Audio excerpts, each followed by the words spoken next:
Informasi berikutnya, pemirsa, pembersihan data pemilih yang ganda dan anomali telah dilakukan oleh KPU Provinsi dan Kabupaten Kota di Sumsel.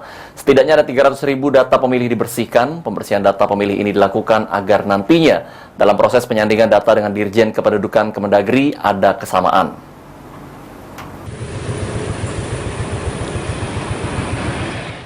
Ditemui di kantornya, Ketua KPU Sumsel Amrah Muslimin mengungkapkan jika saat ini KPU Sumsel dan KPU Kabupaten Kota telah melakukan pembersihan data pemilih pemilu 2024 mendatang. Pembersihan tersebut menurut Amrah dilakukan agar tidak terjadi daftar pemilih ganda dan anomali. Sejauh ini setidaknya ada 300.000 lebih data pemilih telah dilakukan pembersihan oleh KPU Sumsel dan Kabupaten Kota. Sehingga nantinya jika saat dilakukan penyandingan data pemilih dengan data Dirjen Kependudukan Kemendagri akan ada kesamaan.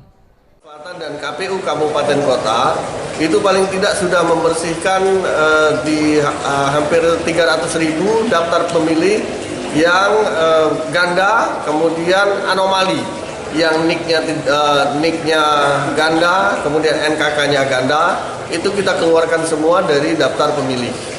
Sehingga nanti ketika penyandingan antara DP4 dari Dirjen Kependudukan Kemendagri itu diterima oleh KPU RI, data penyandingan itu akan menghasilkan data yang lebih. Untuk sementara daftar pemilih Sumsel setelah dilakukan pembersihan sebesar 5.348.000 pemilih. Firman Hidayat, PAL TV.